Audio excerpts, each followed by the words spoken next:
Hello! Welcome to Silver Lining, where we find hope in every season of life.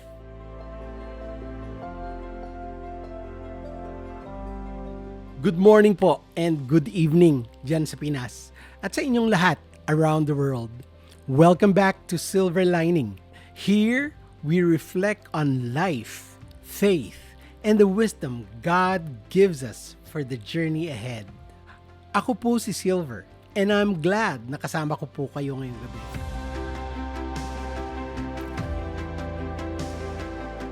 Panibagong taon na naman po ng aking existence sa mundong ito last Sunday. Nag-umpisa po ang aking birthday ng Zoom fellowship kasama ang aking mga friends sa 83 Life Changers. Laging masaya at laging puno ng encouragement at mga learnings ang aming mga usapan. Salamat nga pala mga brothers sa prayers at sa mga encouragement.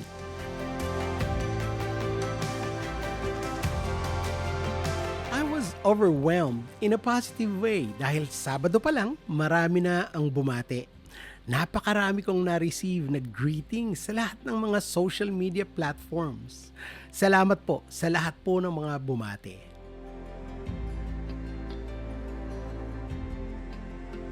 Dumating ang aking kapatid kasama ng aking ina. Galing sila sa South Carolina.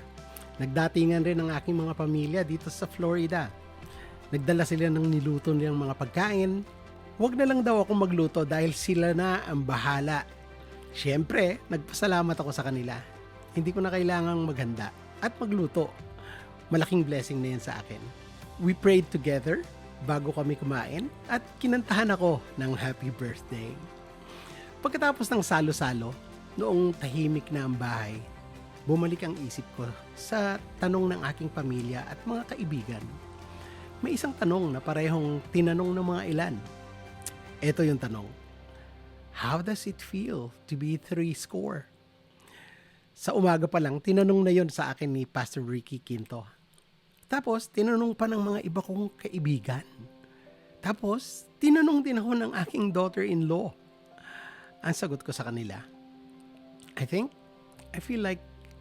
more. Feeling ko, I'm more reflective. I asked the Lord what lesson I need to learn from the events na dumadaan sa aking buhay.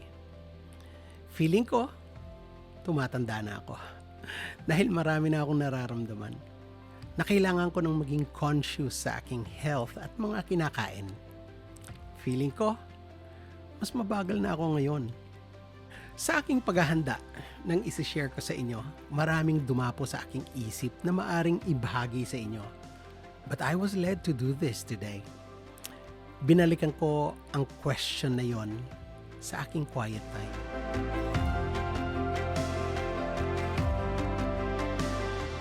Dahil I celebrated a milestone, ang aking 30 in this world, dahil dyan, hindi lang ito special birthday celebration. I see this as a moment to pause, reflect, and give glory to God in every step of my journey.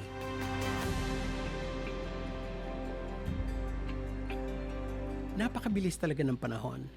We wake up one day and realize napakaraming taon na ang lumipas. Sabi nga ni Aidan Wilson Tozer, o mas kilala sa pangalang A.W. Tozer, isang pastor at author ng napakaraming libro.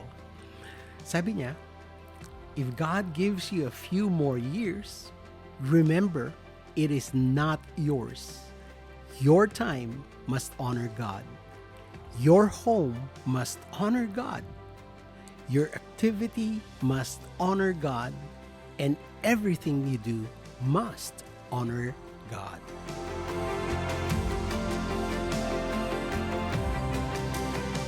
Tulad ng sinabi ko sa nakaraang episode, what truly matters is not how much time we have lived, but how we live in the light of God's purpose. Sabi sa Psalm 90:12, teach us to number our days, that we may gain a heart of wisdom. Yan po exactly ang ating pag-uusapan today.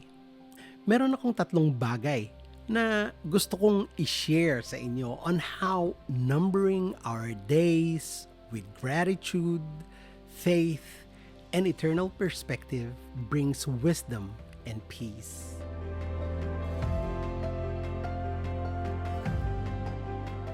Una, God's faithfulness through every season.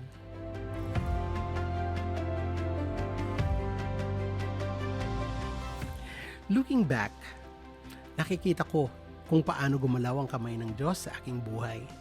Hindi lang sa masasayang panahon, kahit sa mga challenges, sa mga uncertainties, at sa mga panahon na nawala ako ng landas at nawala ng matagal. Ganun pa man, the Lord reminded me sa nakasulat sa Romans 8:28. Ang sabi doon, in everything, in all things, God works for the good of those who love Him, who have been called according to His purpose.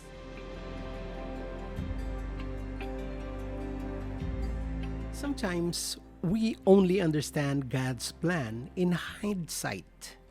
Merong mga panahon na tinatanong ko ang Diyos, ano ang nangyari, Lord? Bakit nangyari ito? Kailangan ba itong mangyari? But time has showed me na kahit sa aking mga pagkakamali o mga pagkakasala, hindi ako iniwan ng Diyos. He was guiding me kahit noong naiba ang tinahak kong landas. He lovingly redirected my path. Sabi nga sa Proverbs 16:9, the heart of man plans his way, but the Lord establishes his steps. I am where I am today because of His grace. Not my own strength, not my wisdom, but His faithfulness.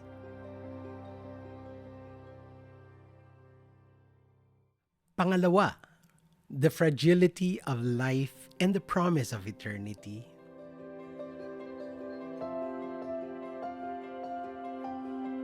Habang tumatanda ako, mas naiintindihan ko ang buhay ay fragile.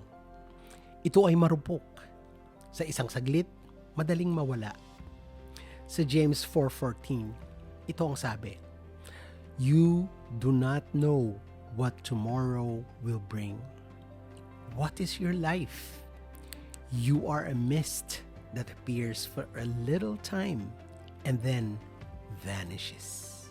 Ang katotohanan ito ay humbling at nakakapagpalaya din. Ipinapaalala na anuman ang inabot mo, marami ka mang natapos na kurso, naging engineer, naging abogado, naging doktor, mataas ang katungkulan, pribado man o gobyerno, naging mayaman o napakayaman, wala, as in wala talaga, ang pwedeng ikumpara sa eternal life na ipinangako ng Diyos. I celebrate today not just for the years I've lived, but for the eternal hope I have in Christ. The best gift we can ever receive is not another year on earth, but the assurance of the future with God. Kung saan walang sakit, wala nang lungkot, only everlasting joy sa presensya ng ating Panginoon.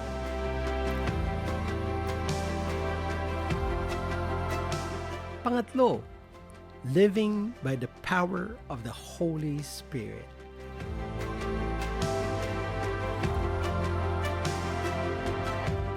As I reflect on my journey, one thing is clear. Wala ako sa kinalalagyan ko ngayon kundi dahil sa ating Panginoong Diyos.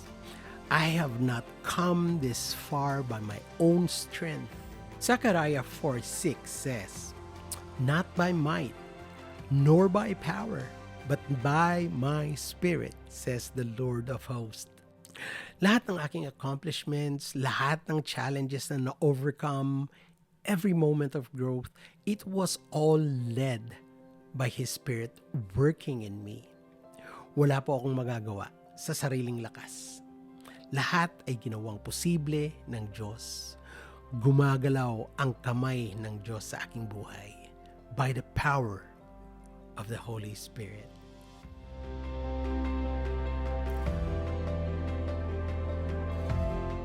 Ito ang encouragement na gusto kong iwanan sa inyo ngayon, mga kaibigan.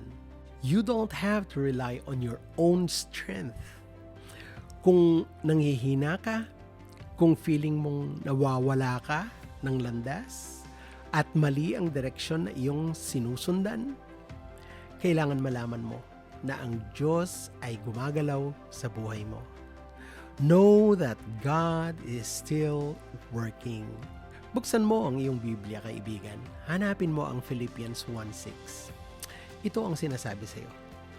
God is faithful to complete what He has started in you.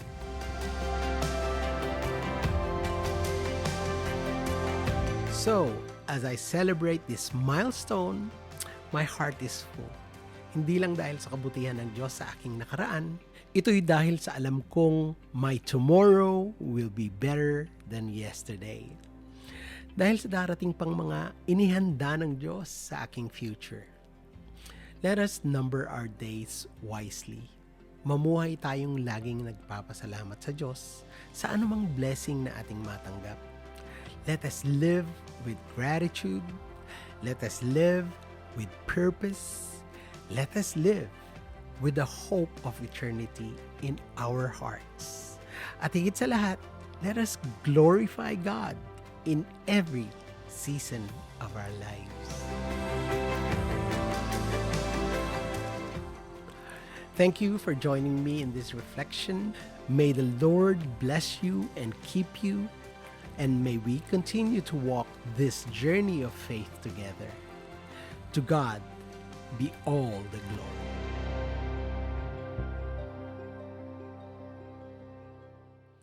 Amen po ba? Kung na-encourage kayo sa ating mensahe ngayong gabi, pa-share ang ating video at makinig sa kabuuan ng ating episode. Baka merong kailangan makarinig nito. Someone who needs guidance and help. Mag-subscribe na rin po kayo sa aking YouTube channel. Kung meron kayong prayer request o katanungan, i-private message niyo lang po ako. Oo nga pala, bago tayo mag-pray, gusto ko lang pong sabihin na as we reflect ang mga taon na ibinigay sa atin ng Diyos, maglaan tayo ng ilang sandali upang kilalanin ang kanyang kabutihan. Sa bawat hininga, sa bawat pagsikat ng araw, sa bawat challenges na ating na-overcome, ay paalala ng kanyang faithfulness. Our days are numbered, not to cause fear, but to inspire us to live with intention. Sa ating natitirang panahon sa mundo, maging intentional na lumapit sa Diyos. Maging intentional na mahalin ang mga nasa paligid natin. At ihanda ang ating mga puso para sa eternity. Nasaan ka man ngayon, kaibigan, inaanyayahan kitang huminto sandali, huminga ng malalim, at samahan ako sa panalangin. Tara, pray na tayo.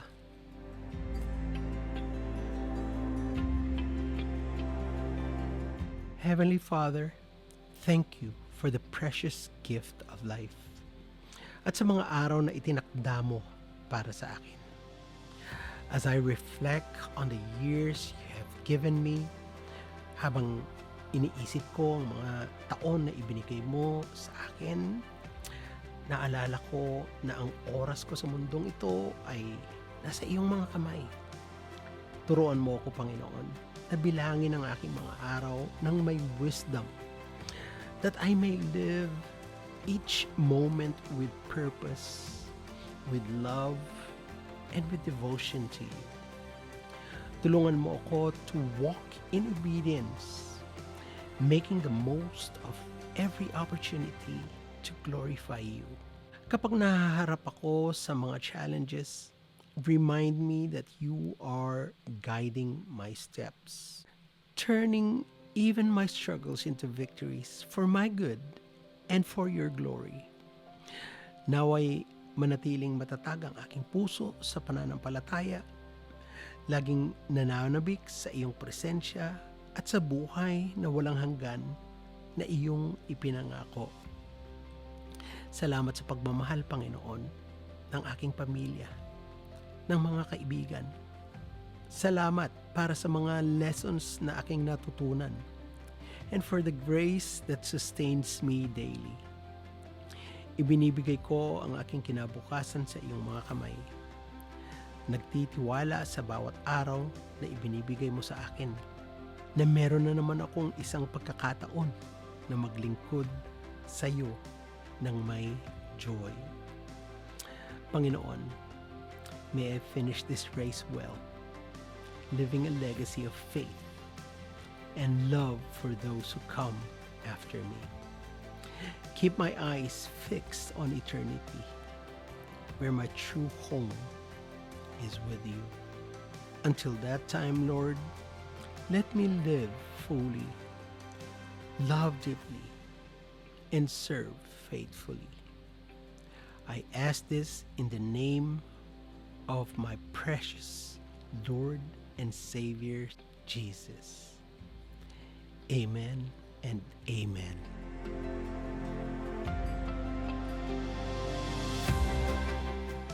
Sana ay nakapagbigay po ang ating episode ngayon ng encouragement sa inyong lahat. Abangan ang mga susunod pa nating weekly devotional. Yan po ang ating episode ngayong gabi dito sa Silver Lining. Until next time, may we live wisely, knowing that every day is a gift. At laging tandaan, let's not just believe in God, let's live for Him. Salamat po muli. Ako po si Silver sa pahintulot po ng ating Diyos na nagbibigay liwanag, karunungan at pangunawa. Nandito muli ako next week. Bye! God bless! Remain steadfast in your faith and Shalom!